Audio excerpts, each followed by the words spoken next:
L'ordre du jour appelle les questions orales sans débat. D'abord, la première question est celle de Monsieur Romain Eskenazi à Monsieur le ministre de l'Économie, des Finances et de la Souveraineté industrielle et numérique. Vous avez la parole, Monsieur le député. Je vous remercie, Madame la Présidente. Madame la Ministre, je souhaite aujourd'hui attirer votre attention sur une situation alarmante qui touche de nombreux petits propriétaires en France lorsqu'un arrêté de mise en sécurité est pris pour cause de péril. Le 13 janvier dernier, en pleine nuit, 143 personnes ont été contraintes d'évacuer leur logement dans ma ville, à Montmorency, dans le Val d'Oise. En cause, un risque imminent d'effondrement du parking de leur résidence situé sur un sol sableux, menaçant d'entraîner avec lui un immeuble qui risquait de tomber sur un bâtiment d'une résidence voisine. Face à cette situation dramatique, les habitants ont dû, dans la précipitation, être relogés, certains dans un gymnase, d'autres ont été hébergés par des proches ou la solidarité locale, et certains, faute de mieux, ont passé plusieurs nuits dans leur voiture. Je salue ici l'engagement des élus, des services de la ville et de l'État mobilisés ce soir-là. Le rapport provisoire de l'expert judiciaire, adressé à la mairie 11 jours plus tard, a confirmé que ces résidents ne pourraient rentrer chez eux avant nouvel ordre, jusqu'à ce que les travaux nécessaires soient réalisés, ce qui prendra certainement plusieurs mois. En tant que conseiller municipal, j'ai demandé au maire de consacrer une partie du budget du Centre communal d'action sociale au relogement temporaire des familles en difficulté. Considérant au départ qu'il n'en avait pas l'obligation légale, je lui ai finalement fait admettre qu'il s'agissait pour la ville d'un devoir moral. Et je salue la décision prise au dernier conseil municipal de débloquer un fonds de solidarité en urgence pour les sinistrés. Cependant, un problème majeur persiste. Alors que la loi prévoit une indemnisation et une prise en charge du relogement pour les sinistrés liés aux catastrophes naturelles, aux inondations ou aux incendies, il est incompréhensible qu'un arrêté de mise en sécurité pris justement pour protéger la population d'un drame n'impose aucune obligation aux assurances de couvrir le relogement des propriétaires évacués.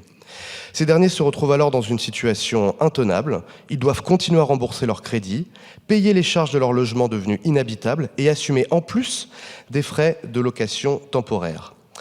Madame la Ministre, ce cas n'est pas isolé. Il est arrivé la même chose toujours dans ma circonscription à Sarcelles en 2023. Également un arrêté de mise en sécurité. Si les locataires ont dû être relogés par leurs propriétaires et si ces derniers sont défaillants, un fonds d'État existe pour le relogement. Rien n'est prévu pour les propriétaires. En 2020, la ville de Bordeaux a connu une multitude de scénarios similaires. Les 141 arrêtés de péril sur l'année ont mis à la rue de nombreux propriétaires modestes qui constatèrent avec stupeur qu'aucun cadre légal leur garantissait un relogement. Il est urgent d'agir.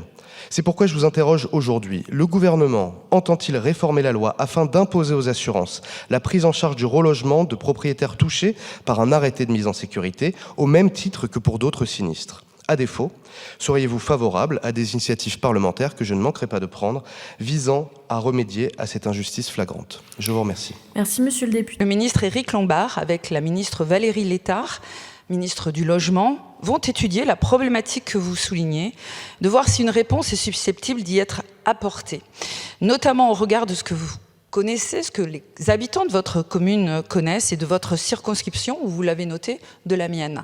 Toute initiative, même parlementaire, est la bienvenue. Merci. Merci, Madame la députée. Monsieur Eskenazi. Je vous remercie beaucoup pour votre retour, Madame la Ministre. Effectivement, les assureurs demandent des constats du sinistre, d'envoyer des photos. Est-ce qu'on peut voir des marques d'incendie, des fissures dans les murs ? Là, ça n'était pas le cas. Il se trouve que c'est le parking qui risque de s'effondrer et d'entraîner l'immeuble avec lui. Et les assureurs, considérant qu'à partir du moment où il n'y a pas de sinistre visible, ni dans l'immeuble, ni dans le logement, il n'y a aucune indemnité de prévue. Or là, les travaux de renforcement de ce parking vont durer plusieurs mois et les petits propriétaires sont vraiment très en difficulté. Je vous l'ai dit, ce n'est pas le cas des locataires, mais les propriétaires qui doivent continuer à payer un crédit plus se reloger en parallèle sont en grande difficulté. Donc je suivrai avec grande attention les initiatives que prendra le gouvernement pour pouvoir garantir un relogement pérenne et temporaire évidemment à ses habitants, car aujourd'hui c'est à la bonne volonté du maire. Si celui-ci donne une petite aide au relogement, ils sont aidés. S'il décide de ne pas le faire, à ce moment-là, ils se retrouvent vraiment en grande détresse. Je vous remercie en tout cas. Merci, Monsieur le député.